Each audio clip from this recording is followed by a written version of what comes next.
Le odio. Le odias. Bien. Eso es que ha llegado el momento de dar el último paso. Debes amar al hermano mayor. Con obedecerle no es suficiente, debes amarle. Soltó a Winston y le empujó levemente hacia los guardias. Habitación 101, dijo. 158, 5. En cada momento de su encarcelamiento había sabido, o creído saber, en qué parte del edificio sin ventanas se encontraba. Es posible que hubiese pequeñas diferencias en la presión del aire.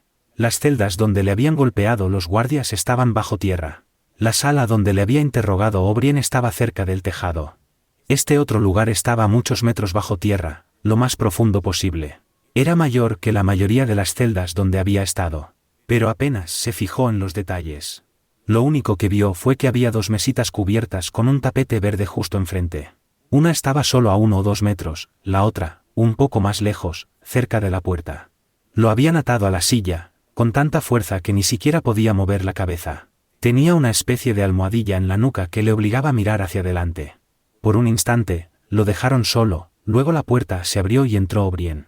En una ocasión me preguntaste qué había en la habitación 101, dijo. Te respondí que ya sabías la respuesta. Todo el mundo la sabe. En la habitación 101 hay lo peor del mundo. La puerta volvió a abrirse. Entró un guardia con una especie de caja o cesta de alambre. La dejó en la mesita más alejada. O'Brien estaba delante y Winston no pudo ver lo que era.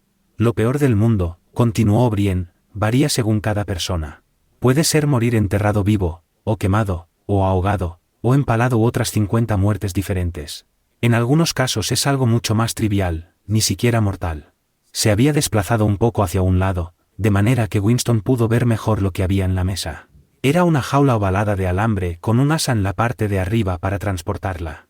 En un extremo había algo parecido a una careta de esgrima con la parte cóncava hacia afuera. Aunque se hallaba a 3 o 4 metros de distancia, vio que la jaula estaba dividida en 2 compartimentos y que en cada uno de ellos había una especie de animal. Eran ratas.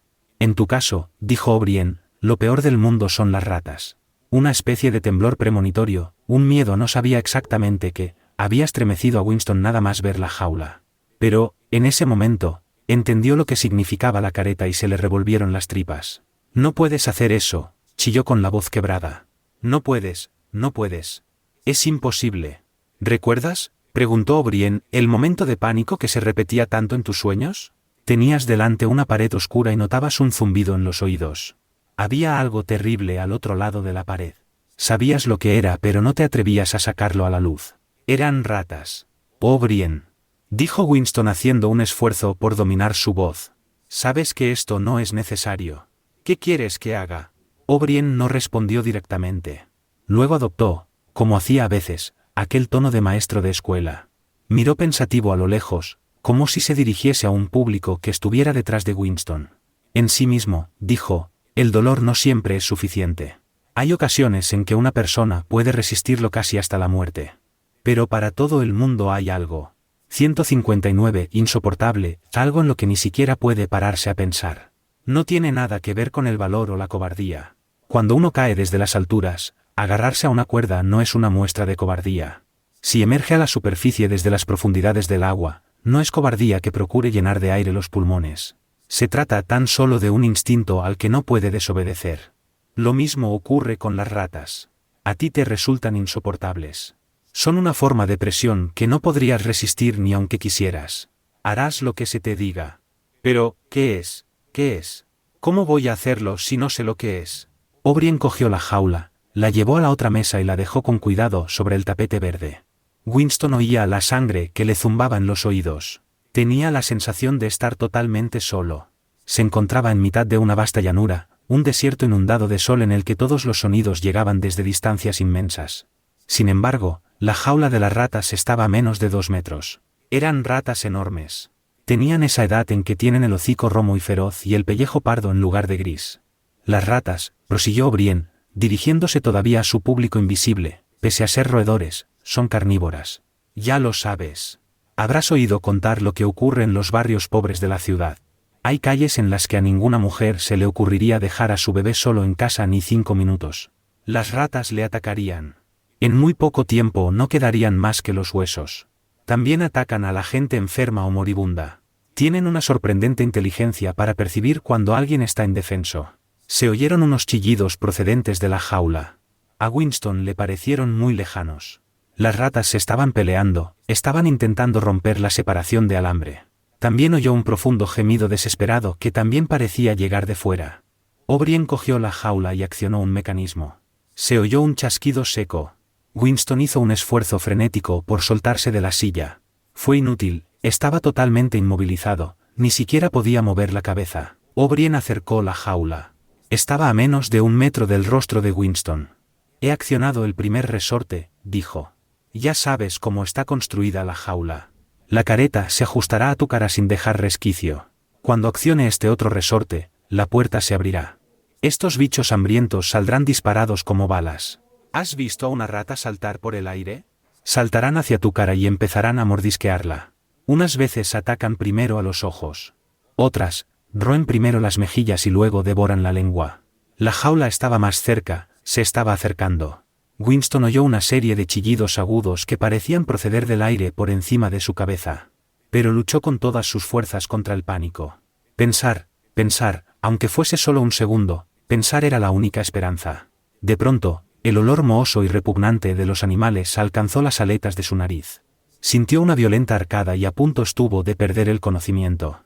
Todo se había oscurecido. Por un instante, Winston se convirtió en un animal que chillaba enloquecido. No obstante, salió de la oscuridad aferrándose a una idea. Solo había un único modo de salvarse. Debía poner a otra persona, el cuerpo de otro ser humano, entre él y las ratas. El círculo de la careta era lo bastante grande para ocultar de la vista todo lo demás. La puerta de alambre estaba a un par de palmos de su rostro. Las ratas sabían lo que se avecinaba. Una de ellas saltaba arriba y abajo, la otra, una vieja veterana de las alcantarillas, se había puesto de pie con las patas rosadas contra los barrotes y husmeaba el aire con ferocidad. Winston vio sus bigotes y sus dientes amarillos. De nuevo, se dejó dominar por el pánico y la oscuridad. Estaba ciego, impotente y aturdido. En la China imperial era un castigo corriente, dijo O'Brien, tan didáctico como siempre. 160, estaban ajustándole la careta. El alambre le rozó las mejillas. Y, de pronto, no fue un alivio, solo una esperanza, un minúsculo fragmento de esperanza. Tal vez fuese demasiado tarde, pero había comprendido de repente que solo había una persona a quien pudiera transferir su castigo, un cuerpo que podía colocar entre él y las ratas. Empezó a gritar frenéticamente una y otra vez. Hacédselo a Julia. Hacédselo a Julia. A Julia. A mí no. Me da igual lo que le hagáis. Arrancadle la cara, despellejadla. A mí no. A Julia. A mí no. Estaba cayendo de espaldas, a enormes profundidades, lejos de las ratas. Seguía atado a la silla, pero había caído a través del suelo, a través de las paredes del edificio, a través de la tierra, a través de los océanos, a través de la atmósfera, hasta el espacio exterior y la vastedad de las estrellas. Lejos, lejos, lejos de las ratas. Estaba a años luz de distancia, pero O'Brien seguía de pie a su lado. Seguía notando el frío contacto del alambre contra sus mejillas. No obstante, a través de la oscuridad que lo rodeaba, oyó otro chasquido metálico y supo que la puerta de la jaula no se había abierto sino cerrado. 161. 6. El café del castaño estaba casi vacío. Un oblicuo rayo de sol se colaba amarillento por la ventana y caía sobre las mesas polvorientas. Eran las solitarias 15 horas. Las telepantallas emitían música enlatada. Sentado en su rincón de costumbre, Winston contemplaba la copa vacía. De vez en cuando alzaba la vista hacia el rostro gigantesco que le observaba desde la pared de enfrente. El hermano mayor vela por ti, decía el eslogan al pie. Sin que se lo pidiera, un camarero llegó, le llenó la copa de ginebra de la Victoria y añadió unas gotas de otra botella que llevaba una espita en el corcho. Era sacarina aromatizada con clavo, la especialidad de la casa. Winston estaba escuchando la telepantalla. En ese momento solo emitía música, pero cabía la posibilidad de que en cualquier momento diese un boletín especial del Ministerio de la Paz. Las noticias del frente africano eran muy inquietantes. Llevaba todo el día pensando en ello de vez en cuando. Un ejército de Yurache, Oceanía estaba en guerra con Yurache y siempre lo había estado, avanzaba hacia el sur a una velocidad aterradora. El boletín de mediodía no había aludido a ningún área concreta, pero lo más probable era que la desembocadura del Congo fuese ya un campo de batalla. Brazzaville y Leopoldville corrían peligro. No hacía falta ver el mapa para saber lo que eso significaba. No era solo que pudiesen perder África Central, sino que, por primera vez desde que empezó la guerra, el propio territorio de Oceanía estaba amenazado. Lo dominó una violenta emoción, no exactamente de temor sino más bien de exaltación indiferenciada, y luego se le pasó. Dejó de pensar en la guerra. En esos días era incapaz de concentrar su atención en nada. Alzó la copa y se la bebió de un trago. Como siempre, se estremeció e incluso sintió náuseas. La bebida era horrible. La sacarina y el clavo, ya bastante asquerosos de por sí, no eran suficientes para disimular el olor aceitoso, y lo peor era que el olor de la ginebra, que le acompañaba día y noche, estaba inextricablemente mezclado en su imaginación con el de las. No las nombraba, ni siquiera en sus pensamientos, y dentro de lo posible procuraba no visualizarlas. Era vagamente consciente de ellas, una presencia cercana a su cara, un olor en las ventanas de la nariz. Mientras lo inundaba el calor de la ginebra, soltó un eructo entre los labios purpúreos. Desde que lo soltaron, había engordado y recuperado su antiguo color, que incluso se había vuelto más intenso.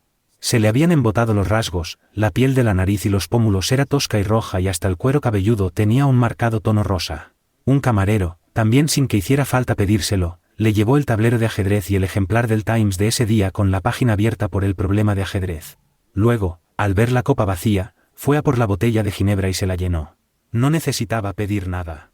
Conocían sus costumbres. El tablero de ajedrez siempre le estaba esperando y siempre tenía reservada la mesa del rincón, incluso cuando el local estaba lleno, podía disponer de ella, porque nadie quería sentarse cerca de él. Ni siquiera se preocupaba por contar las copas. A intervalos irregulares le presentaban un papelucho sucio que según ellos era la cuenta, pero tenía la impresión de que siempre le cobraban de menos. No le habría importado si hubiese sido al revés.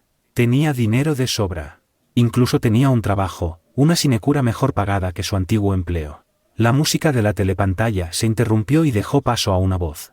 Winston alzó la 162, cabeza para escuchar. No obstante, no se trataba de un boletín del frente. Era solo un breve anuncio del Ministerio de la Abundancia. Por lo visto, en el cuatrimestre anterior la cuota de cordones de botas del 10º plan trienal había tenido un superávit del 98%. Estudió el problema de ajedrez y dispuso las piezas sobre el tablero. Era un final complicado, en el que intervenían una pareja de caballos. Juegan las blancas y dan mate en 2 movimientos. Winston alzó la mirada para contemplar el retrato del hermano mayor. Las blancas siempre ganan, pensó con una especie de nebuloso misticismo.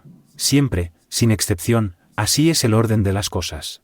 Desde el principio del mundo, en ningún problema de ajedrez han ganado las negras. ¿No simbolizaba eso el eterno y constante triunfo del bien sobre el mal?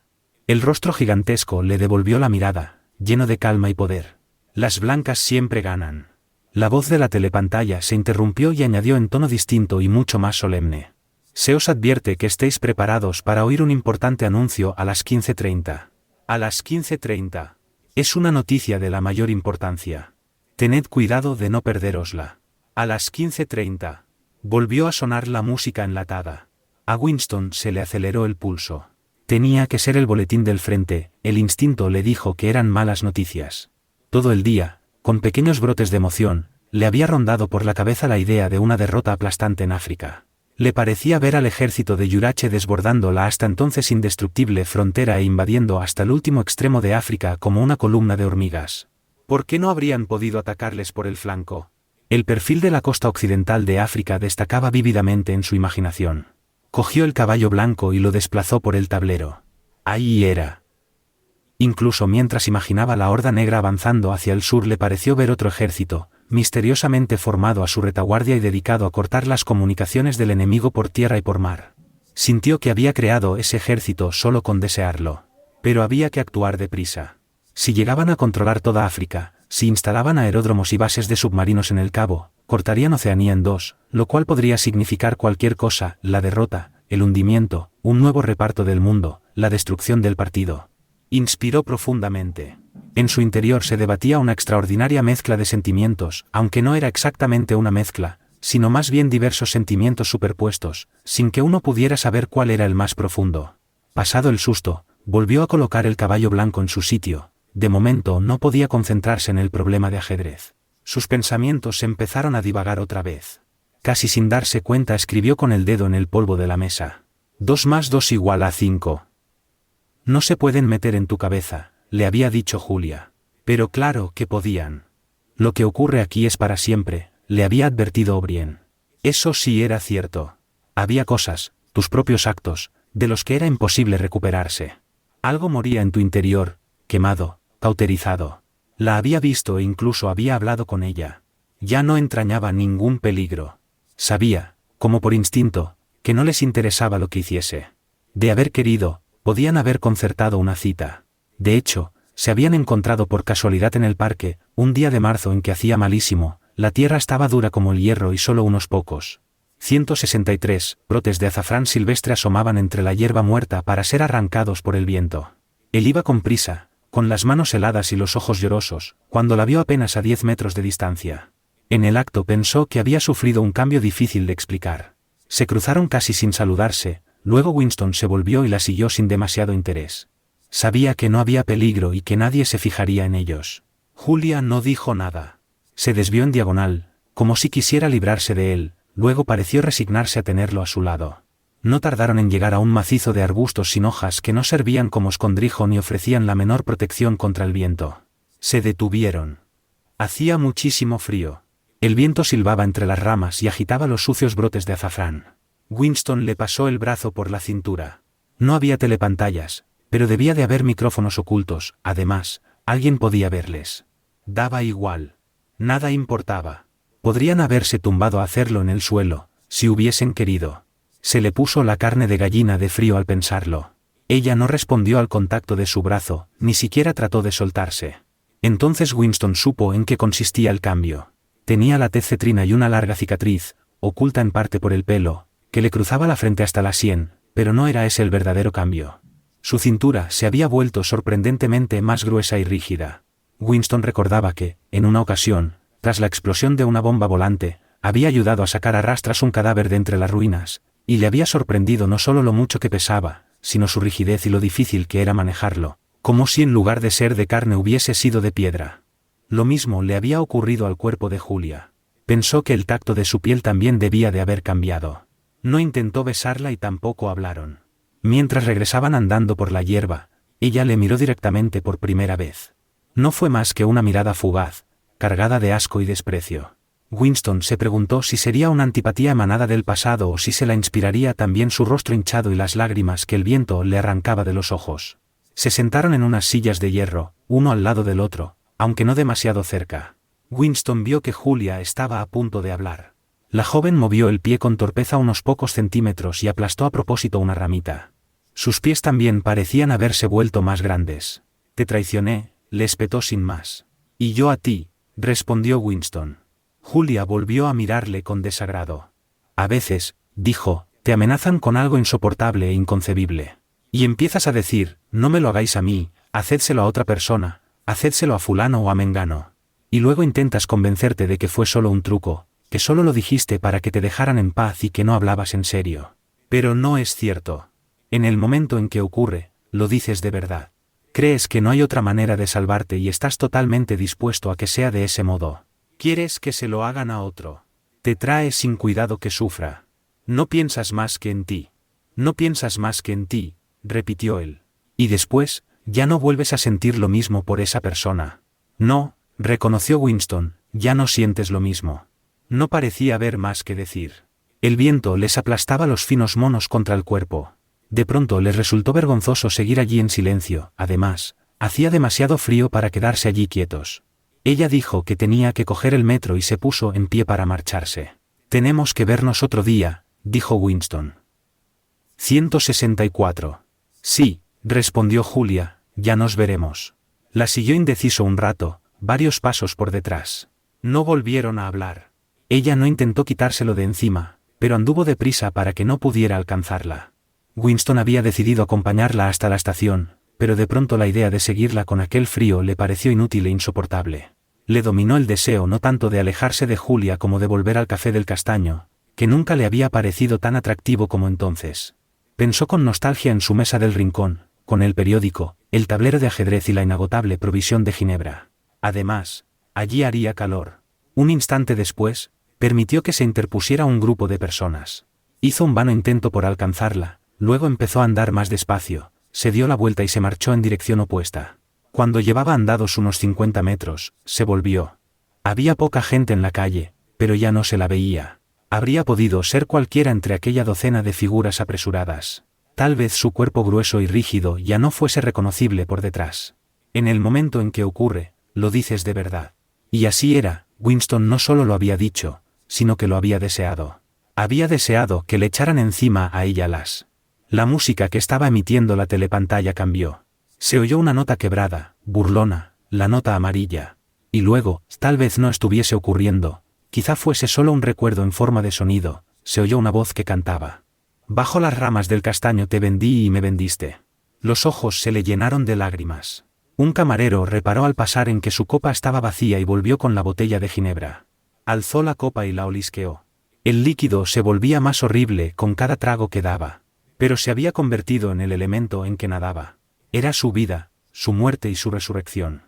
La ginebra le sumía en el estupor cada noche, y la ginebra lo revivía por las mañanas. Cuando despertaba, rara vez antes de las 11, con los párpados pegados, la boca seca y la espalda tan dolorida que parecía que se le hubiese roto, le habría sido imposible incluso incorporarse de no ser por la botella y la taza que tenía sobre la mesita de noche. Hasta mediodía se quedaba con la mirada perdida y la botella siempre a mano escuchando la telepantalla. Desde las 15 hasta la hora de cierre pasaba el tiempo en el castaño. A nadie le importaba lo que hiciera, ya no le despertaban a toque de silbato ni le reconvenía la telepantalla. De vez en cuando, 2 días a la semana, iba a un despacho polvoriento y casi olvidado en el Ministerio de la Verdad y trabajaba, o fingía trabajar, un rato. Lo habían enviado a un subcomité de un subcomité que había surgido de uno de los innumerables comités que estudiaban las dificultades menores surgidas de la compilación de la 11ª edición del Diccionario de Nueva Lengua. Su misión era redactar una especie de informe interno, aunque nunca llegó a saber acerca de qué trataba aquel informe. Tenía que ver con si las comas debían ir dentro o fuera de los paréntesis. Había otras 4 personas como él en el comité. Algunos días se reunían y luego se despedían enseguida, tras admitir con franqueza que en realidad no tenían nada que hacer. En cambio, otros días se ponían manos a la obra casi con ansiedad, aprovechando al máximo el tiempo y redactando borradores de largos memorandos que no llegaban a concluir, pues sus argumentaciones siempre acababan volviéndose extraordinariamente intrincadas y abstrusas, llenas de sutilezas a propósito de las definiciones, interminables digresiones, disputas e incluso amenazas de apelar a una autoridad superior. Luego, de pronto, se quedaban sin fuerzas y se quedaban sentados a la mesa mirándose con ojos apagados, como fantasmas que se disiparan con el canto del gallo. 165. La telepantalla guardó silencio un momento. Winston volvió a levantar la cabeza. El boletín. Pero no, solo era que estaban cambiando la música. Tenía el mapa de África dibujado detrás de los párpados. Veía el movimiento de los ejércitos como un diagrama, una flecha negra que avanzaba verticalmente hacia el sur, y una blanca que se desplazaba en horizontal hacia el este y cortaba a la otra por detrás. Alzó la vista, como en busca de consuelo, hacia el rostro imperturbable del retrato. ¿Sería posible que la segunda flecha no existiera? Su interés volvió a decaer. Bebió otro trago de ginebra, cogió el caballo blanco y probó otra jugada. Jaque. Pero sin duda no era la indicada, porque, involuntariamente, un recuerdo flotó hasta su memoria. Vio una habitación iluminada por una vela con una enorme cama blanca. Él, un niño de 9 o 10 años, estaba sentado en el suelo agitando un cubilete y se reía emocionado. Su madre estaba sentada enfrente y también se reía. Debía de ser un mes antes de su desaparición. Era un momento de reconciliación en el que había olvidado el hambre que le roía las entrañas y había vuelto a sentir cariño por su madre. Recordaba muy bien aquel día, fuera llovía a cántaros, el agua corría por el cristal de la ventana y dentro apenas había luz para leer. El aburrimiento de los 2 niños en la oscuridad del dormitorio resultaba insoportable.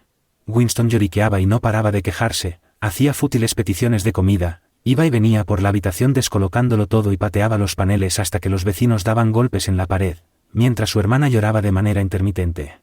Al final, su madre le había dicho, si eres bueno, te compraré un juguete precioso que te gustará mucho. Luego, había salido bajo la lluvia para ir a una tienda que había cerca y que aún abría de vez en cuando, y había vuelto con una caja de cartón que contenía un juego de la oca. Todavía recordaba el olor del cartón húmedo. Era un tablero muy precario, estaba agrietado y habían tallado tan mal los dados diminutos que apenas se sostenían.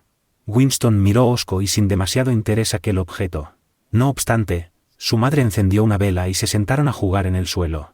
Poco después, estaba de lo más emocionado y riéndose a carcajadas mientras las fichas avanzaban esperanzadas y volvían a retroceder casi hasta la casilla de salida.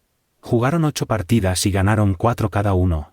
Su hermanita, demasiado pequeña para entender en qué consistía el juego, se quedó apoyada contra un almohadón y se reía contagiada por sus risas. Habían pasado la tarde muy felices, igual que en su primera infancia. Apartó aquella imagen de su memoria. Era un falso recuerdo. De vez en cuando le asaltaban falsos recuerdos. No tenían importancia, siempre que supieses que lo eran. Algunas cosas habían sucedido y otras no.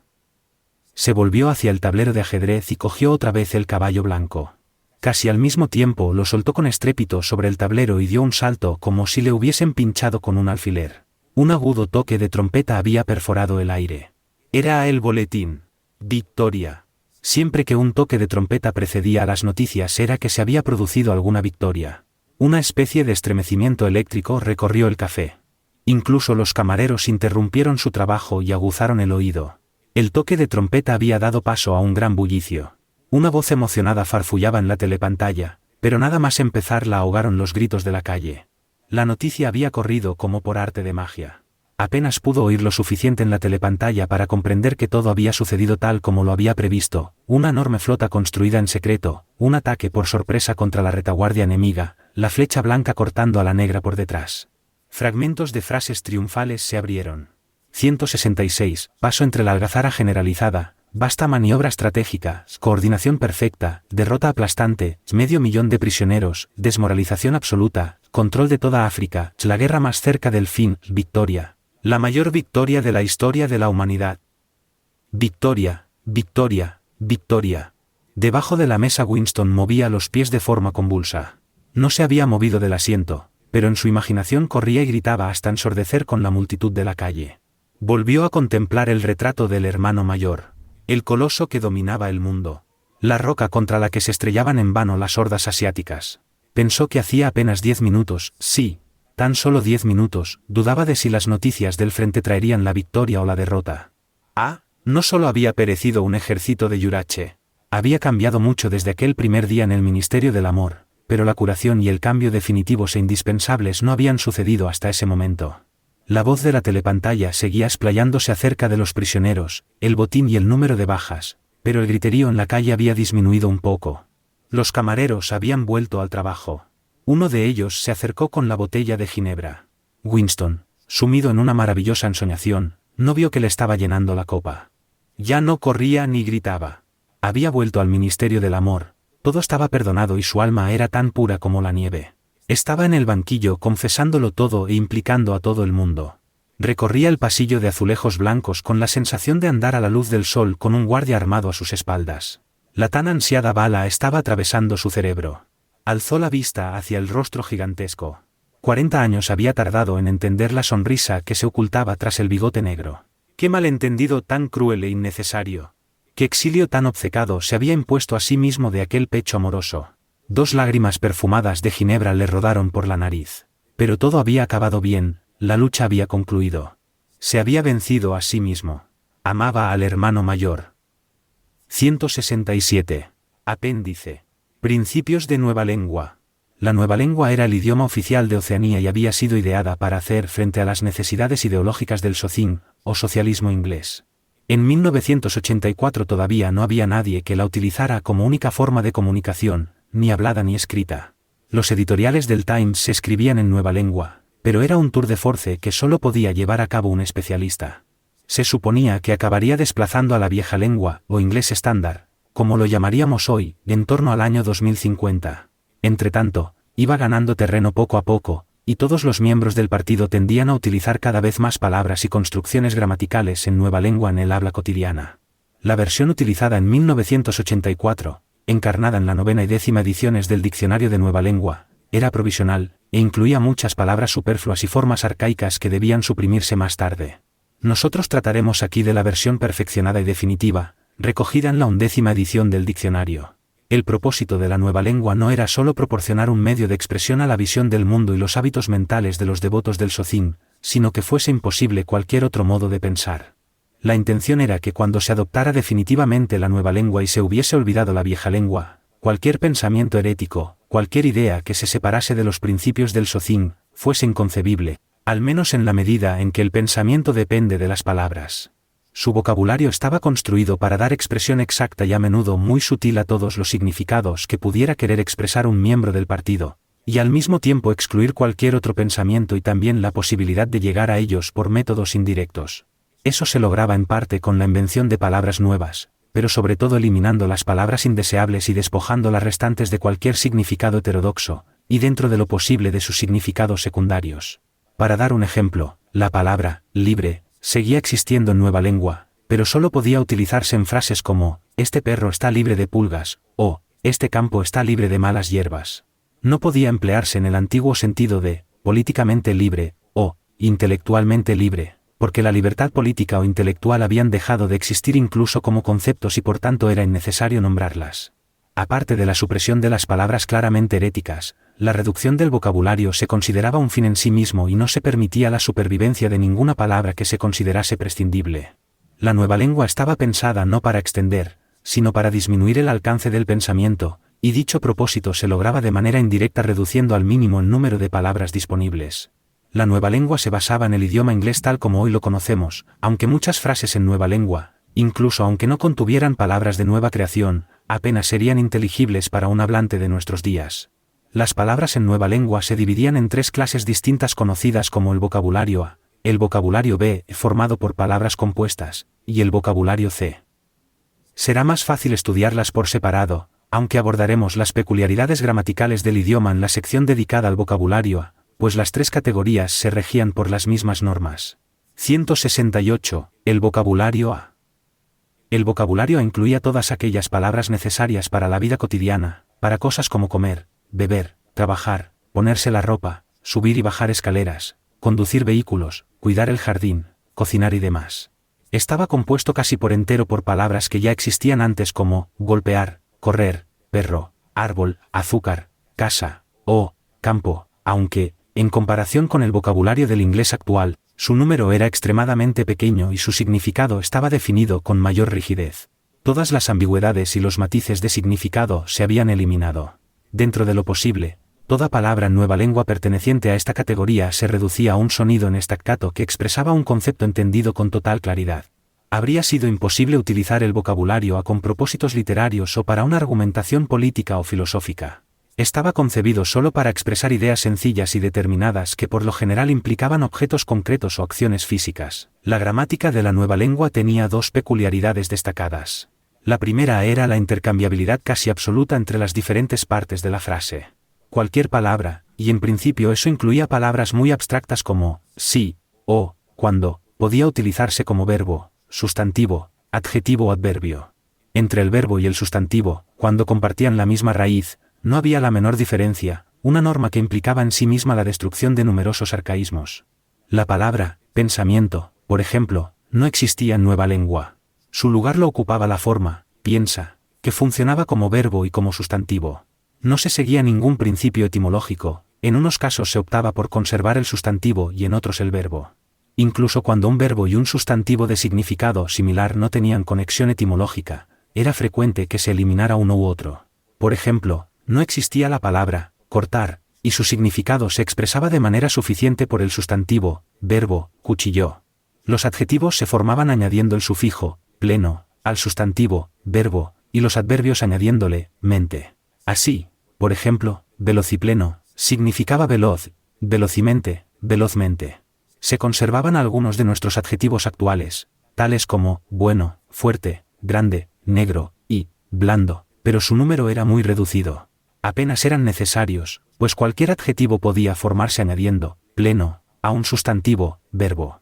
No se conservó ninguno de los adverbios hoy existentes, excepto unos cuantos que ya terminaban en mente, pero dicha terminación era invariable. La palabra bien, por ejemplo, se sustituyó por bienmente. Además, cualquier palabra, y esto se aplicaba en principio a cualquier palabra del idioma, podía convertirse en su contraria añadiendo el prefijo no, o subrayarse por medio del prefijo más, o si se quería intensificar más aún, doble más. Así, por ejemplo, no frío, significaba caliente, mientras que más frío y doble más frío significaban respectivamente muy frío y extraordinariamente frío. También era posible, como en el inglés actual, modificar el significado de casi cualquier palabra mediante el uso de prefijos preposicionales como ante, pos, sobre, o, su. De ese modo, se pudo llevar a cabo una enorme disminución del vocabulario.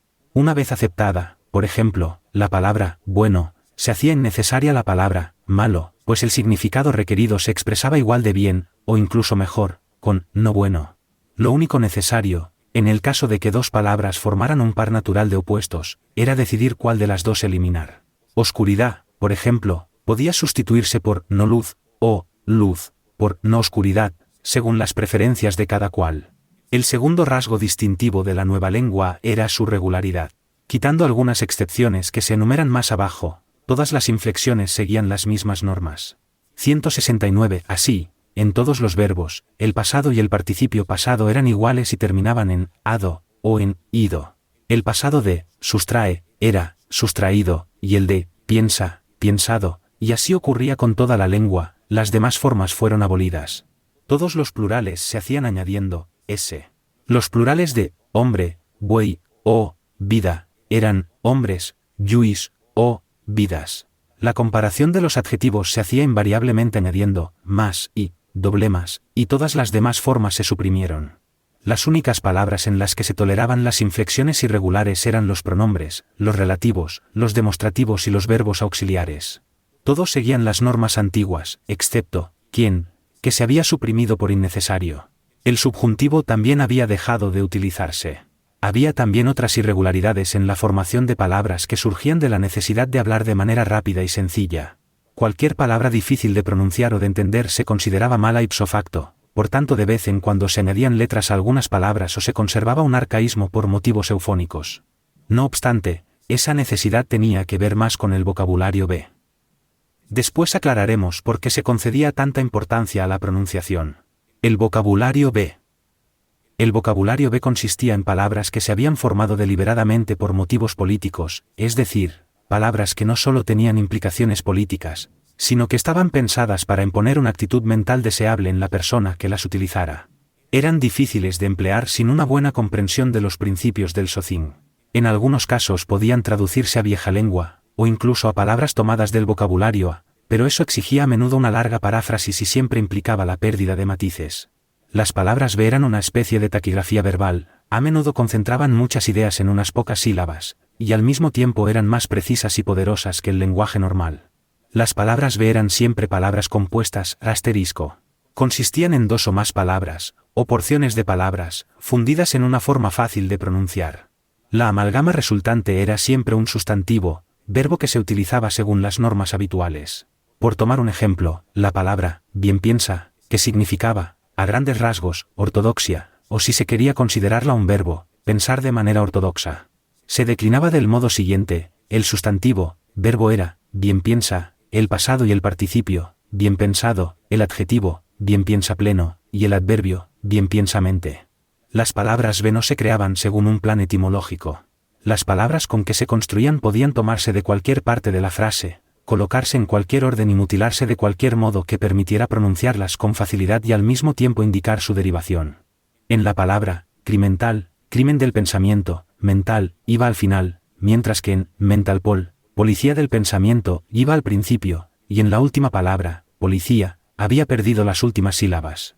Debido a la mayor dificultad de garantizar la eufonía, las formaciones irregulares eran más comunes en el vocabulario B que en el A.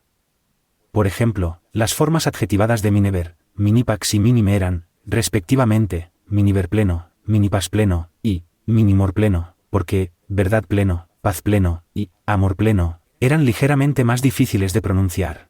En principio, no obstante, todas las palabras B podían seguir y seguían las mismas normas. Algunas palabras B tenían significados muy sutiles, apenas inteligibles para cualquiera que no dominara totalmente la lengua. Considérese, por ejemplo, una frase típica de un editorial del Times como, viejo piensadors no vientre siente socin. La forma más breve de explicar su significado en vieja lengua habría sido, aquellos cuyas ideas se 170 formaron antes de la Revolución no pueden tener una comprensión emocional plena de los principios del socialismo inglés. No obstante, no se trata de una traducción exacta. Para empezar, para entender el significado completo en nueva lengua de la frase que acabamos de citar, había que tener muy claro lo que se entendía por socin.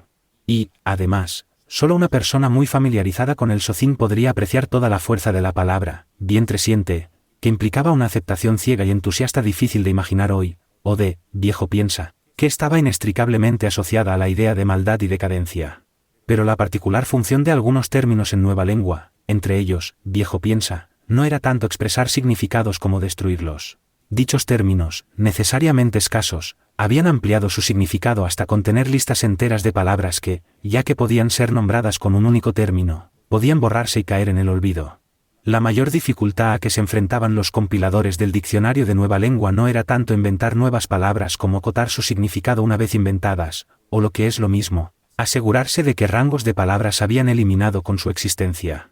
Tal como hemos visto ya en el caso de la palabra libre, se conservaron, por motivos de conveniencia, algunos términos que en otro tiempo habían tenido un significado herético, pero solo tras purgarlos de los significados indeseables. Muchas palabras semejantes como honor, justicia, moral, internacionalismo, democracia, ciencia y religión sencillamente dejaron de existir. Unas cuantas palabras, Baúl las englobaron y al mismo tiempo las abolieron. Todos los términos agrupados en torno a los conceptos de libertad e igualdad, por ejemplo, estaban contenidos en la palabra crimental, igual que viejo piensa, contenía los que se agrupaban en torno a los conceptos de objetividad y racionalismo. Una mayor precisión habría sido peligrosa.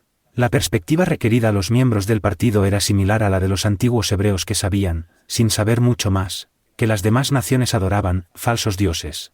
No era necesario que supiesen que dichos dioses se llamaban Baal, Osiris, Moloch o Astarot, y, probablemente, cuanto menos supieran tanto mejor para su ortodoxia.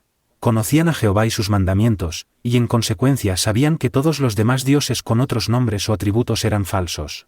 Más o menos del mismo modo, el miembro del partido conocía el modo correcto de proceder, y, en términos muy vagos y generales, qué desviaciones eran posibles. Su vida sexual, por ejemplo, estaba totalmente regulada por las dos palabras en nueva lengua, crimen-sexo, inmoralidad sexual y buen sexo, castidad.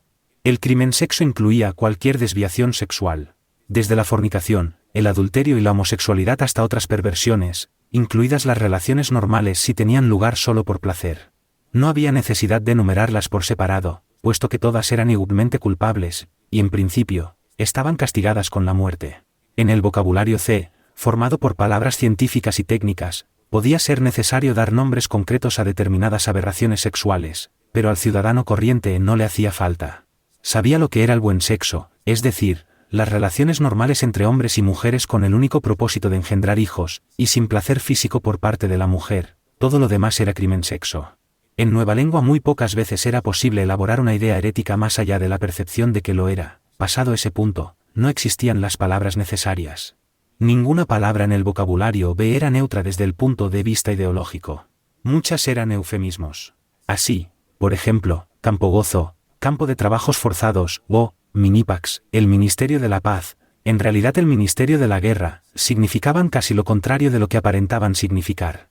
Por otro lado, también había términos que demostraban una franca y desdeñosa comprensión de la verdadera naturaleza de la sociedad. 171, oceánica. Un ejemplo era, prolealimento, que se refería al entretenimiento de ínfima calidad y a las noticias falsas que el partido proporcionaba a las masas. Otros términos eran ambivalentes y tenían connotaciones buenas o malas, según se aplicaran respectivamente al partido o a sus enemigos. Pero también había muchos que a primera vista parecían meras abreviaturas y que derivaban su carga ideológica no de su significado, sino de su estructura. Dentro de lo posible, todo lo que tenía o podía haber tenido significado político se hacía encajar en el vocabulario B. El nombre de todas las organizaciones, los grupos de personas, las doctrinas, los países, las instituciones o los edificios públicos se recortaba del modo habitual, es decir, se convertía en una única palabra, fácil de pronunciar y con el menor número posible de sílabas, de manera que conservara su derivación original.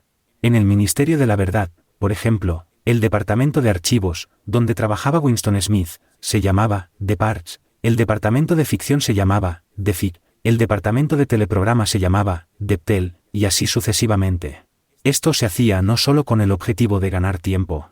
Ya en los primeros decenios del siglo XX, las abreviaturas habían sido uno de los rasgos característicos del lenguaje político, y se había visto que la tendencia a utilizarlas era más notable en los países totalitarios y las organizaciones totalitarias. Como ejemplo, tenemos palabras como nazi, Gestapo, Comintern, Imprecor o Agitprop.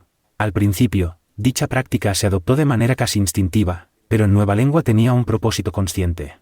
Se daba por sentado que al abreviar así un nombre se reducía y alteraba sutilmente su significado y se separaba de las asociaciones que podría tener de otro modo. Las palabras Internacional Comunista, por ejemplo, evocan banderas rojas, barricadas, la Hermandad Universal, Karl Marx y la Comuna de París. En cambio, la palabra Comintern sugiere solo una organización muy bien organizada y un cuerpo doctrinal bien definido. Se refiere a algo casi tan reconocible y limitado en su propósito, como una silla o una mesa. Comintern es una palabra que puede pronunciarse sin pararse a pensar en ella, mientras que Internacional Comunista es una frase en la que uno tiene que pararse a pensar, siquiera por un instante. Del mismo modo, las asociaciones de ideas evocadas por una palabra como Minever son menos numerosas y fáciles de controlar que las evocadas por Ministerio de la Verdad. Lo cual explica no solo la costumbre de abreviar siempre que fuese posible, sino también el cuidado casi exagerado para que todas las palabras fueran fáciles de pronunciar. En Nueva Lengua, la eufonía se anteponía a cualquier otra consideración que no fuese la exactitud del significado, aun si para ello se hacía necesario sacrificar la regularidad de la gramática. Y no es de extrañar, pues por razones políticas su finalidad principal era conseguir palabras cortas con un significado inconfundible que pudieran pronunciarse deprisa y apenas despertaran ecos en la imaginación del hablante.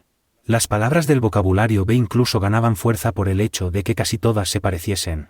De manera casi invariable dichos términos, bien piensa, minipax, prolealimento, crimen sexo, campogozo, socin, vientre siente, mentalpol y muchos más, eran palabras de 3 o 4 sílabas, con el acento distribuido por igual entre la primera sílaba y la última. Su uso favorecía una farfolla al mismo tiempo marcada y monótona. Y eso era exactamente lo que se pretendía, que el discurso, sobre todo si versaba sobre cualquier asunto que no fuese neutro desde el punto de vista ideológico, fuese lo más independiente posible de la conciencia. Es evidente que en la vida cotidiana a veces era necesario reflexionar antes de hablar, pero cualquier miembro del partido a quien se le pidiera un juicio ético o político podía farfullar las opiniones correctas de manera tan automática como una ametralladora dispara las balas. Su adoctrinamiento le preparaba para eso, la lengua le proporcionaba un 172. Instrumento casi infalible y la textura de las palabras, con su sonido áspero y cierta fealdad intencionada que estaba en consonancia con el espíritu del socin, contribuía aún más al proceso. Lo mismo ocurría con el hecho de que hubiese muy pocas palabras entre las que elegir. En comparación con el nuestro, el vocabulario de Nueva Lengua era muy escaso, y constantemente se ideaban nuevos modos de disminuirlo. La Nueva Lengua, de hecho, se distinguía de casi todos los demás idiomas en que su vocabulario cada vez era más reducido en vez de más amplio. Cada disminución era una ganancia, puesto que cuanto más reducida era el área de elección menor era la tentación de pensar. En último extremo, se tenía la esperanza de que el lenguaje articulado llegara a salir de la laringe sin el concurso de los centros cerebrales superiores. Dicho objetivo lo reconocía con toda franqueza la palabra, grazbla, que significaba, graznar como un pato. Al igual que muchas otras palabras del vocabulario B, grazbla, tenía un significado ambivalente. Siempre que las opiniones graznadas fuesen ortodoxas, sus connotaciones eran positivas, y cuando el Times se refería a uno de los oradores del partido como un grazblador doble más bueno, le estaba dedicando un caluroso elogio. El vocabulario C. El vocabulario C servía para complementar a los otros dos. Estaba totalmente integrado por términos técnicos y científicos, parecidos a los que se usan hoy en día y construidos a partir de las mismas raíces, aunque, como siempre, se ponía gran cuidado en definirlos rígidamente y despojarlos de significados indeseables. Seguían las mismas normas gramaticales que las palabras de los otros dos vocabularios. Muy pocos términos C tenían utilidad en el habla cotidiana o en el discurso político. Cualquier trabajador técnico o científico podía encontrar las palabras que necesitaba en la lista consagrada a su especialidad, pero solo conocía por encima las de las otras listas. Solo unos cuantas eran comunes a todas las listas, y no había ningún vocabulario para referirse a la función de la ciencia como hábito o método de pensamiento, con independencia de sus ramas concretas. De hecho, no había ningún término para referirse a la ciencia, pues todos sus significados los recogía suficientemente la palabra socin. De todo lo visto hasta ahora se deducirá que la expresión de opiniones heterodoxas en Nueva Lengua por encima de un nivel muy sencillo era casi imposible. Por supuesto, se podían expresar herejías muy toscas, como una especie de blasfemia. Por ejemplo, se habría podido decir, el hermano mayor es no bueno. Pero semejante afirmación, que para los oídos ortodoxos implicaba meramente un evidente absurdo, no podía sostenerse con una argumentación razonada porque faltaban las palabras necesarias. Las ideas contrarias al socin solo podían concebirse de forma vaga y silenciosa, y nombrarse con términos muy amplios que incluían y condenaban grupos enteros de herejías sin definirlas. De hecho, el único modo de utilizar la nueva lengua con propósitos heterodoxos era retraducir ilegítimamente algunas palabras a vieja lengua. Por ejemplo, en nueva lengua podía formarse una frase como, todos los hombres son iguales, pero solo en el mismo sentido en que podría decirse en vieja lengua, todos los hombres son pelirrojos. No contenía errores gramaticales, pero expresaba una verdad impalpable, es decir, que todos los hombres tienen la misma estatura, peso o fuerza. El concepto de igualdad política había dejado de existir, y dicho significado secundario también había sido borrado de la palabra, iguales. En 1984, cuando la vieja lengua seguía siendo la forma normal de comunicación, seguía existiendo el peligro teórico de que al utilizar términos en nueva lengua uno pudiera recordar su significado original. En la práctica, nadie versado en el ejercicio del doble piensa habría tenido la menor dificultad en evitarlo, pero en unas pocas generaciones. 173, incluso la posibilidad de ese descuido habría desaparecido. Cualquier persona que creciera con la nueva lengua como única lengua ignoraría que, iguales, había tenido el sentido secundario de, políticamente iguales, o que, en otra época, libre, había significado, intelectualmente libre, igual que, por ejemplo, una persona que no hubiese oído hablar jamás del ajedrez ignoraría los significados secundarios de la palabra, reina, o, torre.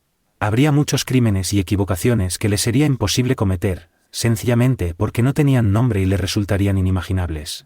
Y era previsible que con el paso del tiempo las características definitorias de la nueva lengua se fueran agudizando, que su vocabulario fuese cada vez más escaso y los significados más rígidos, y que la posibilidad de utilizarlos de manera incorrecta continuara disminuyendo.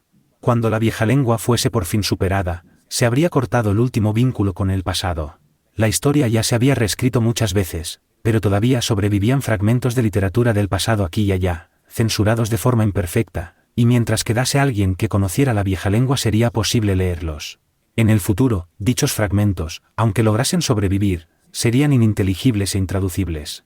Era imposible traducir un pasaje de vieja lengua a nueva lengua a menos que se refiriese a algún proceso técnico o a un acto de la vida cotidiana o fuese ya de tendencia ortodoxa, piensa bien pleno, se diría en nueva lengua. En la práctica, eso significaba que ningún libro escrito antes de aproximadamente 1960 podía traducirse por completo. La literatura prerrevolucionaria solo podía someterse a una traducción ideológica, es decir, a una manipulación no solo de la lengua sino del sentido. Tomemos por ejemplo el conocidísimo pasaje de la Declaración de Independencia. Defendemos que dichas verdades son evidentes en sí mismas, que todos los hombres son creados iguales, que son dotados por su creador de ciertos derechos inalienables, entre los que se cuentan el derecho a la vida, a la libertad y a la búsqueda de la felicidad, que para garantizar dichos derechos se instituyen entre los hombres los gobiernos, que derivan sus poderes legítimos del consentimiento de los gobernados, que cuando quiera que una forma de gobierno se vuelva perjudicial para dichos principios, el pueblo tiene derecho a reformarla o abolirla y a instituir un nuevo gobierno. Habría sido imposible traducirlo a nueva lengua y conservar el sentido original. Como mucho podría resumirse todo el pasaje con la palabra, criminal. Cualquier traducción completa habría sido ideológica, y las palabras de Jefferson se habrían convertido en un panegírico del gobierno absoluto. Gran parte de la literatura del pasado estaba, de hecho, en proceso de transformación. Las consideraciones de prestigio hacían deseable conservar el recuerdo de determinadas figuras históricas y al mismo tiempo encajar sus logros en la filosofía del Socing. Por ello se estaba traduciendo a escritores como Shakespeare, Milton, Swift, Byron, Dickens y algunos más. Una vez completada la tarea, se destruirían los escritos originales junto con toda la literatura del pasado que hubiese sobrevivido. Dichas traducciones eran un proceso lento y difícil y no se esperaba que estuviesen terminadas antes del primero o segundo decenio del siglo XXI. También había mucha literatura meramente utilitaria, manuales técnicos indispensables y cosas por el estilo, que había que tratar del mismo modo. El motivo de que la adopción definitiva de la nueva lengua se fijara en una fecha tan lejana como el año 2050 no era otro que dar tiempo a esa labor preliminar de traducción. 174. Epílogo. George Orwell, cuyo verdadero nombre era Eric Arthur Blair, nació el 25 de junio de 1903, en Motihari, una pequeña ciudad de Bengala cercana a la frontera del Nepal en pleno distrito productor de opio. Su padre trabajaba allí como agente del Departamento Británico del Opio, no persiguiendo a los cultivadores, sino dedicado a la supervisión del control de calidad del producto, de cuyo monopolio disfrutaba Gran Bretaña desde hacía largo tiempo. Un año después, el joven Eric viajó a Inglaterra con su madre y su hermana, y no regresó a la región hasta 1922 como suboficial de la Policía Imperial India en Birmania. El trabajo estaba bien pagado, pero cuando volvió a casa de permiso en 1927, decidió dejarlo, para disgusto de su padre, porque lo que realmente quería era ser escritor, y eso mismo es lo que llegó a ser. En 1933, con motivo de la publicación de su primer libro, Sin Blanca en París y Londres, adoptó el seudónimo de George Orwell, por el que se le conoció a partir de entonces. Orwell era uno de los varios nombres que había utilizado en sus vagabundeos por Inglaterra, y es posible que se lo sugiriera un río de Suffolk llamado así. 1984 fue el último libro de Orwell.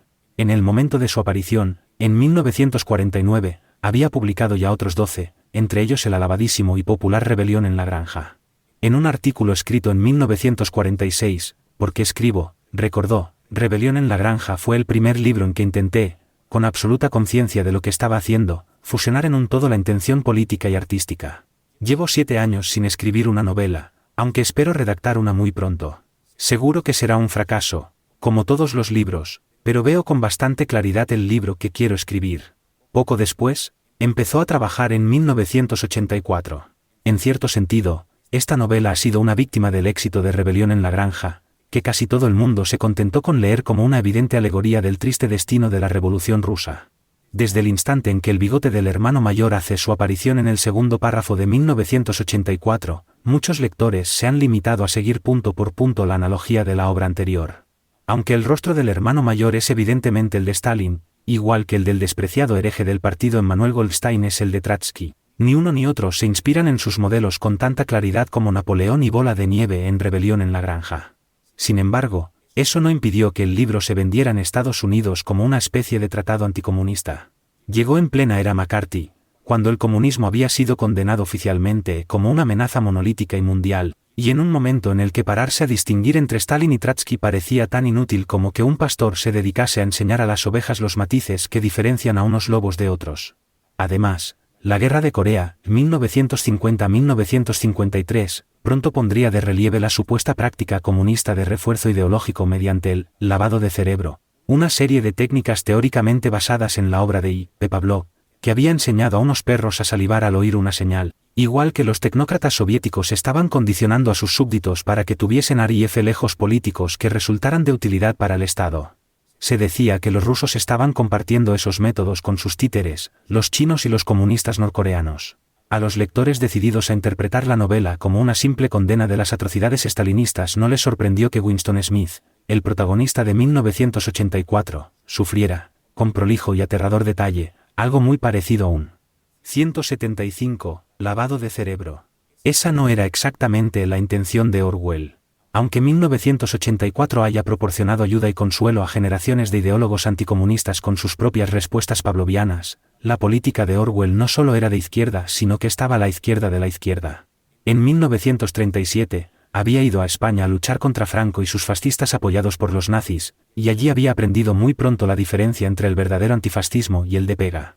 La Guerra Civil Española y otros sucesos acaecidos entre 1936 y 1937, escribió 10 años más tarde, cambiaron las tornas y a partir de entonces supe a qué atenerme. Hasta la última línea que he escrito desde 1936 la ha escrito, directa o indirectamente, contra el totalitarismo y por el socialismo democrático, tal como lo concibo. Orwell se tenía por un miembro de la izquierda disidente, en contraposición a la izquierda oficial, representada por el Partido Laborista Británico, al que mucho antes de la Segunda Guerra Mundial ya había empezado a considerar potencial, sino realmente, fascista. De manera más o menos consciente, encontró una analogía entre el laborismo británico y el Partido Comunista de Stalin, ambos, intuyó, eran movimientos que profesaban la lucha por las clases trabajadoras y contra el capitalismo, pero en realidad su único interés era establecer y perpetuar su propio poder. Las masas servían solo para utilizarlas, por su idealismo, su resentimiento de clase y su disposición a trabajar barato, y para traicionarlas una y otra vez. Pues bien, aquellos de disposición fascista, o meramente aquellos entre nosotros que siguen estando demasiado dispuestos a justificar cualquier acción del gobierno, sea buena o mala, apuntarán enseguida que es una forma de pensar prebélica, que en el momento en que las bombas enemigas empiezan a caer sobre el suelo patrio, cambiando el paisaje y causando víctimas entre amigos y vecinos, ese tipo de cosas pasan a ser irrelevantes, si no subversivas. Cuando la patria está en peligro, un liderazgo fuerte y unas medidas eficaces resultan esenciales, Y si hay quien quiere llamar a eso fascismo, estupendo, que lo llame como quiera, nadie le prestará la menor atención, porque lo único que quiere escuchar la gente es la señal de todo despejado, que anuncia el final del ataque aéreo. Pero por descabellado que parezca un argumento, y no digamos una profecía, en plena situación de emergencia, no lo convierte necesariamente en erróneo. Sin duda, podría arguirse que el gobierno de guerra de Churchill se comportó de forma muy parecida a un régimen fascista, censurando las noticias, controlando los precios y los salarios, restringiendo la libertad de movimientos y subordinando las libertades civiles a las necesidades en tiempo de guerra. La crítica de Orwell a la izquierda oficial inglesa sufrió por fuerza ciertas modificaciones en julio de 1945 cuando a la primera ocasión el electorado británico expulsó, tras una derrota masiva en las urnas, a sus gobernantes en tiempo de guerra y llevó al poder a los laboristas, que seguirían en él hasta 1951, más de lo que le quedaba a Orwell de vida, un periodo en el que el laborismo tuvo por fin su oportunidad de reformar la sociedad británica según los preceptos socialistas. Orwell, como perpetuo disidente, debió de alegrarse de poder ayudar al partido a enfrentarse a sus contradicciones, sobre todo a las derivadas de su aquiescencia y colaboración en tiempo de guerra con un gobierno conservador represivo. Después de haber disfrutado y ejercido ese poder, ¿qué probabilidades había de que los laboristas no optasen por aumentar su alcance en lugar de ser fieles a los ideales de sus fundadores y volver a luchar en el bando de los oprimidos? Si uno proyecta esas ansias de poder 4 decenios hacia el futuro, es fácil llegar al Socin. 176. Oceanía y el hermano mayor. Las cartas y los artículos de la época en que estaba trabajando en 1984 dejan ver de manera clara la falta de esperanzas de Orwell respecto al estado del socialismo en la posguerra. Lo que, en época de Keir Hardie, había sido una lucha honrosa contra el comportamiento indiscutiblemente criminal del capitalismo con aquellos a quienes explotaba para conseguir beneficios, se había convertido, en época de Orwell, en algo vergonzoso e institucional que se compraba y vendía, y cuyo único interés en muchos casos era mantenerse en el poder. Y eso en Inglaterra, en el extranjero, el impulso se había corrompido aún más y de maneras inconcebiblemente más siniestras, que conducían al gulag estalinista y los campos de exterminio nazis. A Orwell parece haberle irritado especialmente el extendido vasallaje de la izquierda al estalinismo, a pesar de las pruebas abrumadoras de la naturaleza perversa del régimen. Por razones más bien complejas, escribió en marzo de 1948, al revisar las primeras galeradas de 1984, casi toda la izquierda inglesa ha llegado a aceptar que el régimen ruso es socialista, aunque reconozca calladamente que, en espíritu y en la práctica, nada tiene que ver con lo que se entiende por socialismo en este país. De ahí ha surgido una especie de forma de pensar esquizofrénica, en la que palabras como democracia pueden tener dos sentidos irreconciliables, y cosas como los campos de concentración y las deportaciones masivas pueden estar bien y mal al mismo tiempo. Podemos reconocer en esa especie de forma de pensar esquizofrénica la inspiración de uno de los grandes hallazgos de esta novela, que ha pasado a formar parte del lenguaje diario del discurso político, la identificación y el análisis del doble piensa. Tal como se describe en Teoría y Práctica del Colectivismo Oligárquico de Emmanuel Goldstein, un texto peligrosamente subversivo, prohibido en Oceanía y conocido solo como el libro, el doble piensa es una forma de disciplina mental, cuyo objetivo, deseable y necesario para todos los miembros del partido, es ser capaz de creer dos verdades contradictorias al mismo tiempo. Lo cual no es nuevo, claro. Todos lo hacemos. En psicología social hace mucho que se conoce como disonancia cognitiva. Otros prefieren llamarlo compartimentalización. Algunos, concretamente Francis Scott Fitzgerald, lo han considerado un rasgo del genio. Para Walt Whitman, ¿qué me contradigo? Pues me contradigo, era un síntoma de grandeza capaz de contener multitudes. Para el Yogi Berra equivalía a llegar a una bifurcación en el camino y tomarla. Para el gato de Schrödinger era la paradoja cuántica de estar vivo y muerto al mismo tiempo. La idea parece haber enfrentado a Orwell con su propio dilema, una especie de meta doble piensa, y haberle repelido con su ilimitada capacidad de hacer daño, al mismo tiempo que le fascinaba con su promesa de trascender los opuestos, como si se aplicara con fines perversos una forma aberrante de budismo zen, cuyos koans fuesen los 3 eslóganes del partido: la guerra es la paz, la libertad es la esclavitud, y la ignorancia es la fuerza. La encarnación perfecta del doble piensa en la novela es el funcionario del partido interior O'Brien, que seduce y traiciona a Winston, lo protege y lo destruye. Cree, con absoluta sinceridad, en el régimen al que sirve, y, sin embargo, puede fingir a la perfección ser un devoto revolucionario comprometido con su derrocamiento. Cree ser una mera célula en el organismo superior del Estado, pero es su individualidad, atractiva y contradictoria, lo que recordamos. Aunque sea un tranquilo y elocuente portavoz del futuro totalitario, O'Brien revela gradualmente una faceta desequilibrada, una falta de conexión con la realidad que mostrará su lado más desagradable durante la reeducación de Winston Smith. 177, en el lugar de dolor y desesperanza conocido como el Ministerio del Amor. El doble piensa subyace también detrás de los nombres de los superministerios que dirigen los designios de Oceanía. El Ministerio de la Paz promueve la guerra, el Ministerio de la Verdad miente, el Ministerio del Amor tortura y asesina a cualquiera a quien considere una amenaza.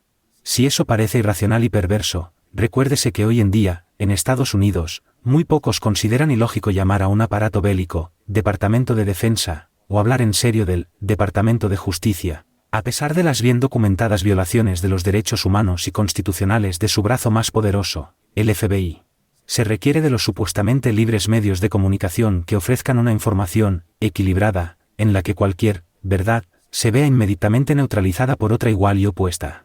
Cada día la opinión pública es el blanco de la historia reescrita, la amnesia oficial y las mentiras más descaradas, a las que se denomina inocentemente giro, como si fuesen tan inofensivas como dar una vuelta en un tío vivo. Sabemos más de lo que nos cuentan, pero preferimos creer que no es así. Creemos y dudamos al mismo tiempo. Es como si tener al menos dos opiniones acerca de casi todo fuese una condición del pensamiento político en un superestado moderno. No hace falta decir que eso resulta de inestimable utilidad para quienes ejercen el poder y tienen intención de ejercerlo siempre. Aparte de la ambivalencia dentro de la izquierda respecto a las realidades soviéticas, en la posguerra surgieron otras ocasiones de poner en práctica el doble piensa. En un momento de euforia, el bando vencedor estaba cometiendo, a juicio de Orwell, errores tan fatídicos como los del Tratado de Versalles al final de la Primera Guerra Mundial. A pesar de lo honroso de sus intenciones, el reparto de los despojos entre los antiguos aliados tenía el potencial de causar un futuro desastre. La intranquilidad de Orwell respecto a la paz es, de hecho, uno de los principales subtextos de 1984.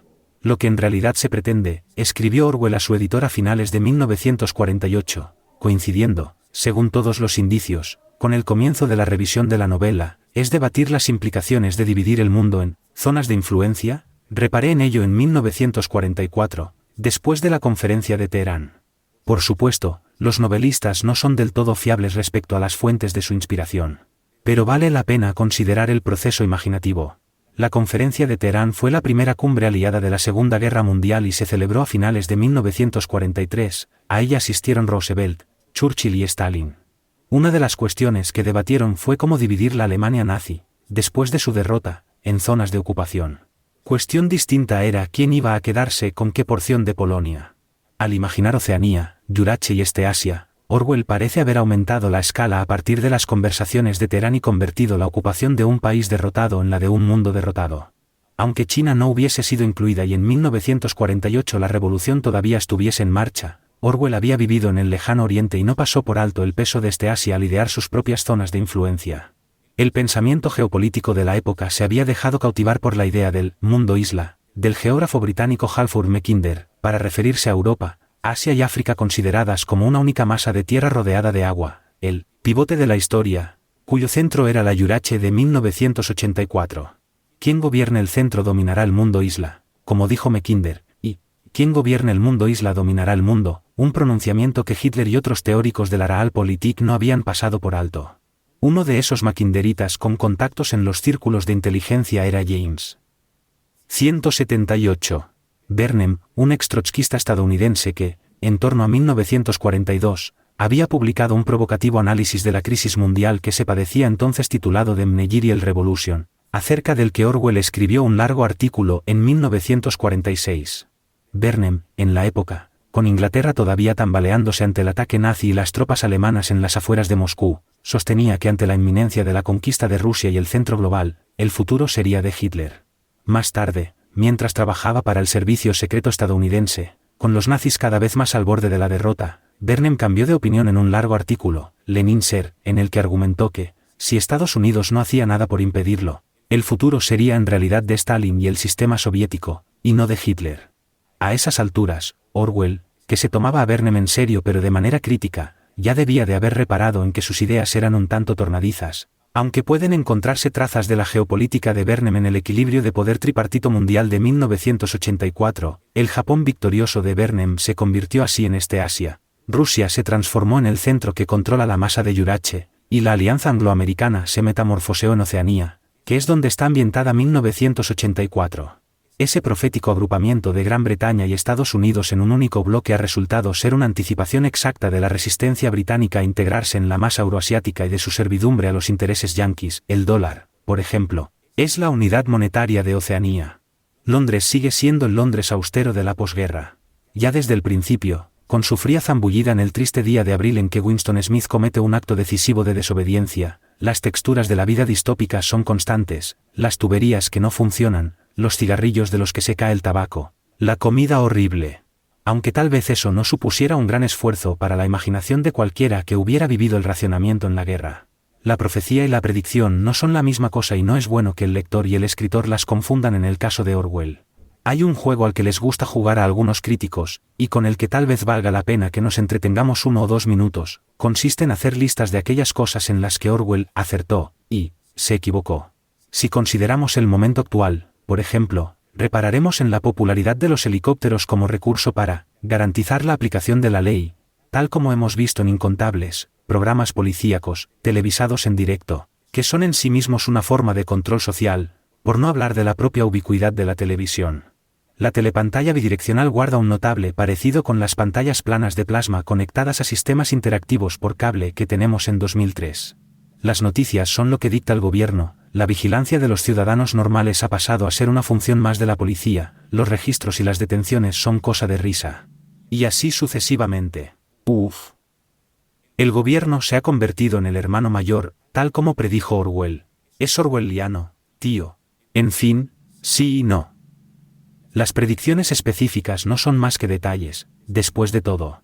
Lo que tal vez sea más importante, de hecho, necesario para un verdadero profeta es poder penetrar con más profundidad que la mayoría de nosotros en el alma humana. En 1948, Orwell comprendió que, a pesar de la derrota del eje, la deriva hacia el fascismo no había desaparecido y que, probablemente, aún no hubiese adoptado su verdadera forma. La corrupción del espíritu y la irresistible adicción humana al poder hacía mucho que eran aspectos bien conocidos del Tercer Reich, la Rusia stalinista e incluso el Partido Laborista Británico, como si fuesen el borrador de un terrible futuro. ¿Qué podría impedir que lo mismo sucediera en Gran Bretaña y Estados Unidos? ¿La superioridad moral? ¿Las buenas 179 intenciones? ¿La vida higiénica?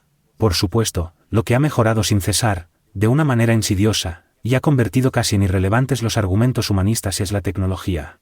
No debemos dejarnos despistar por lo precario de los medios de vigilancia de la época de Winston Smith.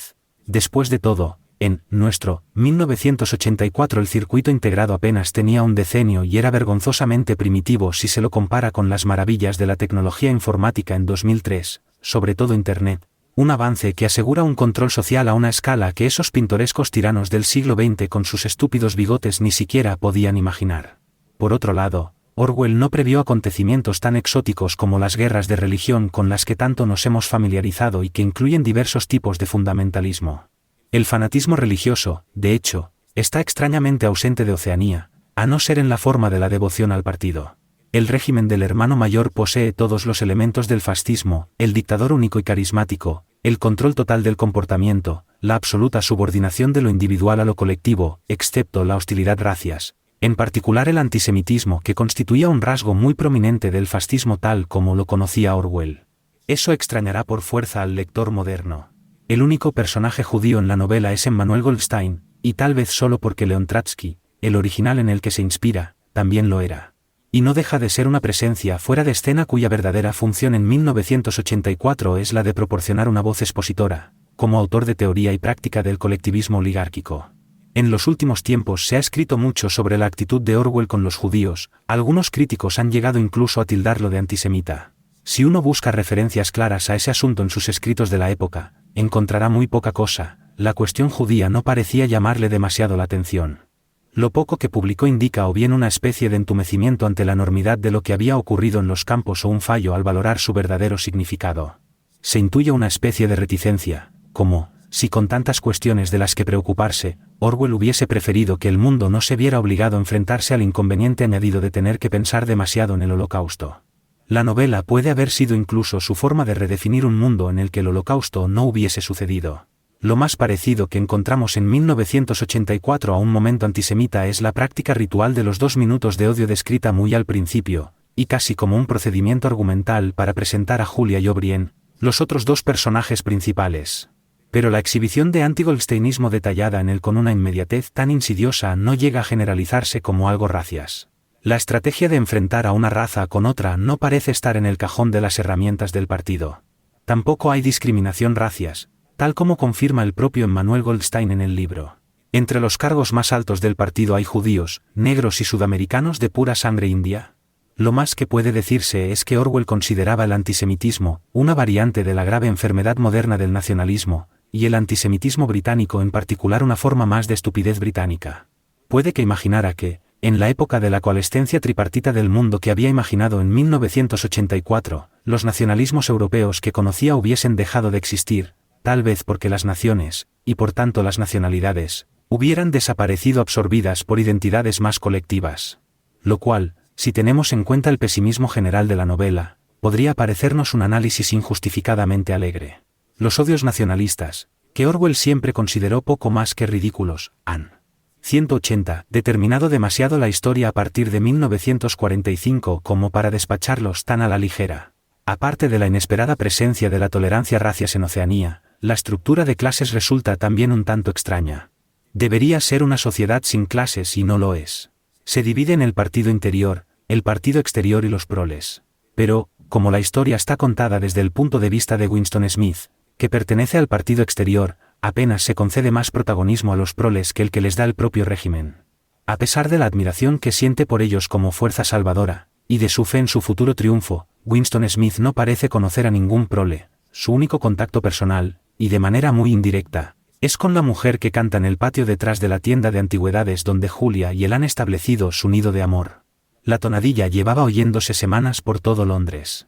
Era una de tantas canciones parecidas publicadas a beneficio de los proles por una subsección del Departamento de Música.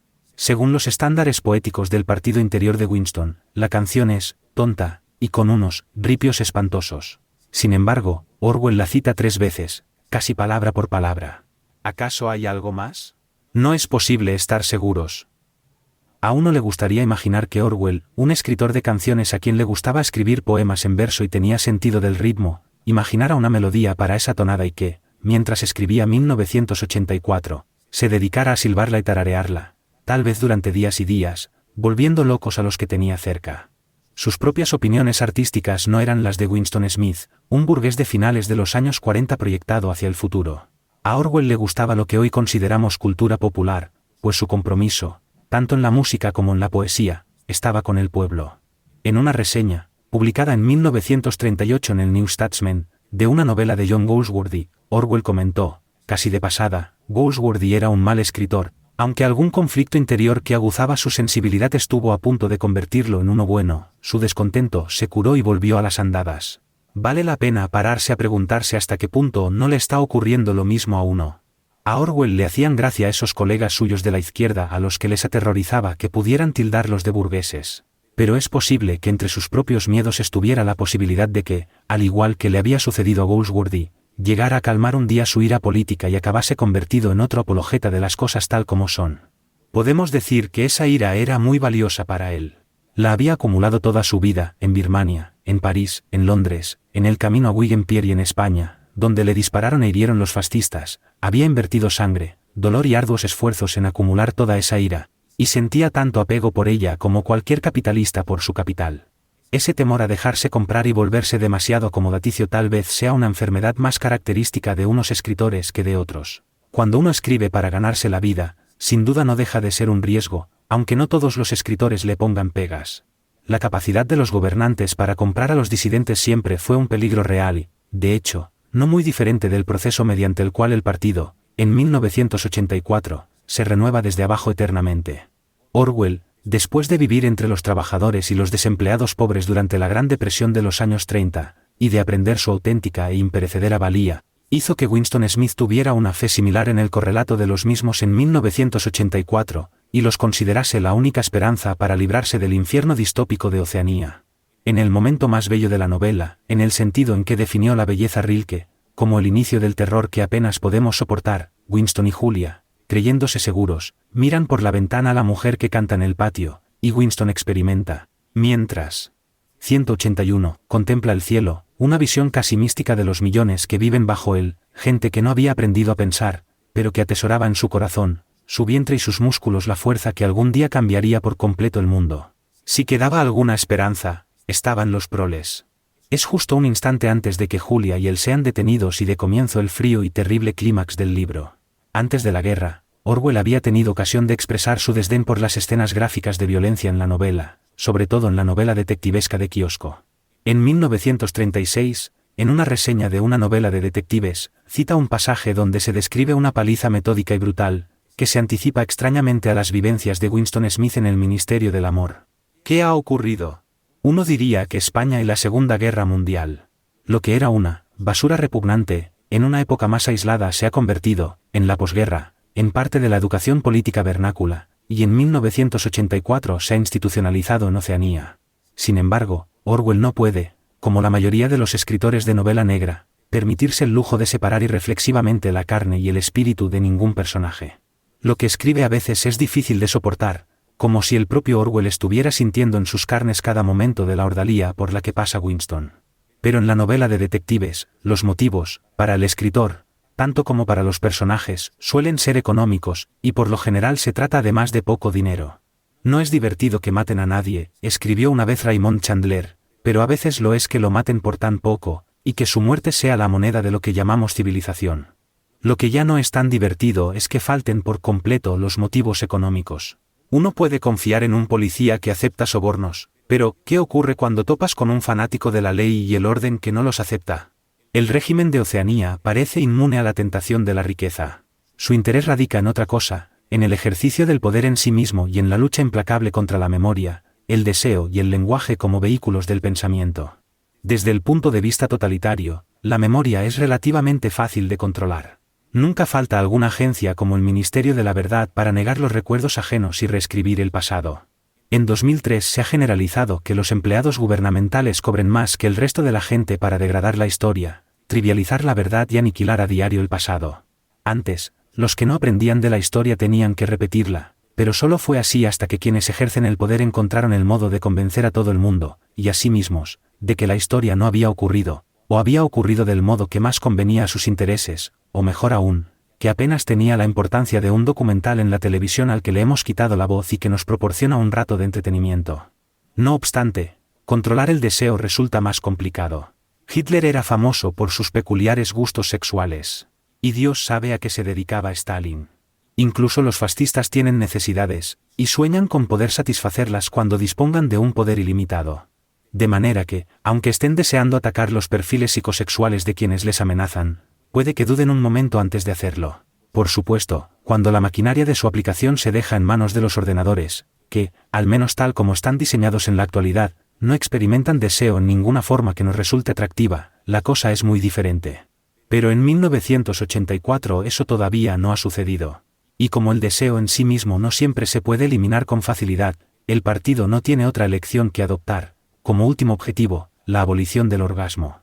182. El hecho de que el deseo sexual, según sus propios términos, es inherentemente subversivo se refleja en la novela por medio de Julia y su modo de vida alegre y carnal. Si estuviésemos solo ante un ensayo político camuflado de novela, probablemente Julia simbolizaría el principio del placer, el sentido común de la clase media o algo por el estilo. Pero, como se trata antes que nada de una novela, su personaje no está del todo bajo el control de Orwell. A los novelistas les gusta permitirse los peores caprichos totalitarios en contra de la libertad de sus personajes. Pero con frecuencia sus planes fracasan porque los personajes siempre se las arreglan para escapar al ojo que todo lo ve durante el tiempo suficiente para pensar y decir cosas que no encontraríamos si lo único importante fuese la trama. Uno de los mayores placeres de leer este libro consiste en asistir a la transformación de la fría y seductora Julia en una joven enamorada, igual que lo que más nos entristece es ver su amor desmantelado y destruido. En otras manos, la historia de Winston y Julia podría haber degenerado en la consabida bobada de sueños amorosos juveniles similar a las producidas por la máquina de escribir novelas del Ministerio de la Verdad.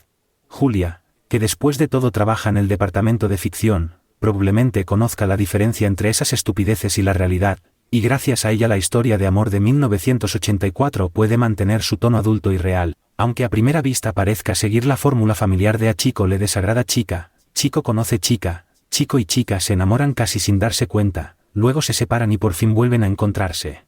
Eso es lo que transpira, en cierto sentido. Pero no hay final feliz. La escena cerca ya del final en que Winston y Julia vuelven a verse, después de que el Ministerio del Amor les haya obligado a traicionarse el uno al otro, resulta más descorazonadora que ninguna otra en ninguna novela. Y lo peor es que lo entendemos. Más allá de la lástima y el terror, no nos sorprende más que al propio Winston Smith cómo se han resuelto las cosas. Desde el momento en que abre su ilegal cuaderno de notas en blanco y empieza a escribir, ha sellado su perdición, ha cometido conscientemente un crimen tal, y solo le queda esperar a que las autoridades lo detengan. La llegada inesperada de Julia a su vida nunca le parecerá lo bastante milagrosa para creer que el resultado pueda ser otro. En el momento de máximo bienestar, de pie ante la ventana que da al patio, mientras contempla la infinita vastedad de una súbita revelación, lo más esperanzador que se le ocurre decir es: nosotros somos los muertos, una afirmación que la policía del pensamiento se encarga de confirmar un segundo después. El destino de Winston no es ninguna sorpresa, pero quien nos preocupa es Julia. Hasta el último minuto ha creído posible derrotar de algún modo al régimen y ha confiado en que su anarquismo bienhumorado será una defensa ante cualquier acusación posible. Y no te desanimes, le dice a Winston. Se me da muy bien seguir con vida. Entiende la diferencia entre confesión y traición. Pueden obligarte a decir cualquier cosa, lo que sea, pero no obligarte a que lo creas. No se pueden meter en tu cabeza. Pobrecilla. Dan ganas de sujetarla por los hombros y sacudirla. Porque eso es precisamente lo que hacen, se meten en tu cabeza, convierten el alma, lo que consideramos el núcleo inviolable del ser, en algo puramente dudoso. Cuando Winston y Julia abandonan el Ministerio del Amor, los dos han adoptado para siempre la condición del doble piensa, la antecámara de la aniquilación. Ya no están enamorados pero son capaces de odiar y amar al mismo tiempo al hermano mayor. No cabe concebir un final más sombrío. Pero extrañamente no se trata del final. Pasamos la página y nos encontramos con una especie de ensayo crítico, Principios de Nueva Lengua. Recordamos que en la página 11 se nos dio, en una nota a pie de página, la opción de ir al final del libro y leerlo. Algunos 183 lectores lo hacen y otros no, por lo que hoy podríamos considerarlo un ejemplo primitivo de hipertexto. En 1948, esa última parte incomodó lo suficiente al Club Americano del Libro del Mes para que exigieran su eliminación, junto con la de las citas del libro de Emmanuel Goldstein, como condición para que la obra fuese aceptada por el club. Pese a que se arriesgaba a perder 40.000 libras en las ventas americanas, Orwell se negó a hacer los cambios y le escribió a su agente: un libro está construido como una estructura equilibrada y no pueden eliminarse fragmentos aquí y allá, a no ser que uno esté dispuesto a rehacerlo por completo. En realidad, no puedo permitir que desfiguren mi obra más allá de cierto punto, y dudo incluso de que compense a largo plazo. 3 semanas más tarde, el club cedió, pero la cuestión sigue ahí: ¿por qué concluir una novela tan apasionada, violenta y sombría como esta con lo que parece un apéndice erudito?